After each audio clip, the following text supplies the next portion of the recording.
ప్రతి హృదయంలో ప్రతి చోట క్రిస్మస్ వచ్చింది ప్రేమతో కృపతో. అవును, యేసు జన్మించడు మనందరి కోసం, ప్రేమతో కృపతో. బంగారు సింహాసనం లేదు, రాజకీయం వస్త్రాలు లేవు, కేవలం గడ్డి తింకల మధ్య అక్కడ పవిత్ర కాంతి వెలిగింది. ప్రాసాదంలో కాదు, ఒక చిన్న గొర్రెల గుడిసెలలో రాజు జన్మించడు అందరినీ రక్షించేందుకై.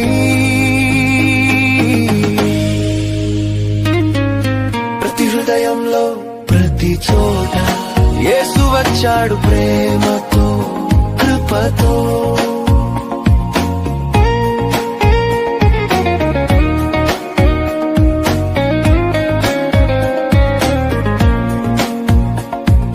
యేసు భూమిపై వచ్చాడు అపవాది పంజాల నుండి మనలను విముక్తి చేయడానికి. వాడు ఖడ్గం తీసుకోలేదు, రాజముకుటం ధరించలేదు, కాని ప్రేమను తీసుకొచ్చాడు. పడిపోయిన వారిని లేపే శక్తిగా వాడు అపవాది కుట్రలను చెదిరించాడు, అతన్ని అపహాస్యం చేశాడు. మనమంతా యేసు నామంలో నిలబడటానికి,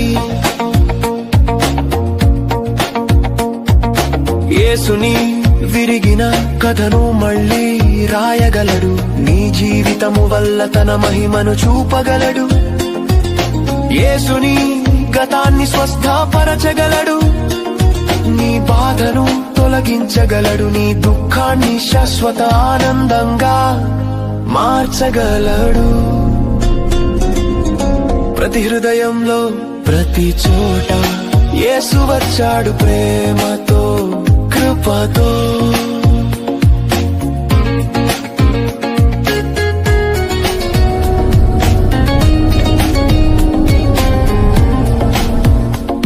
నీవు యేసును నీ రక్షకుడిగా అంగీకరిస్తే పరలోక ద్వారం నీ కోసం తెరుచుకుంటుంది. నీ భౌతిక జీవితం ముగిసినప్పుడు నీవు నిలబడతావు దేవుని కుమారుడైన యేసు ఎదుట. ప్రతి హృదయంలో ప్రతి చోట యేసు వచ్చాడు ప్రేమతో కృపతో.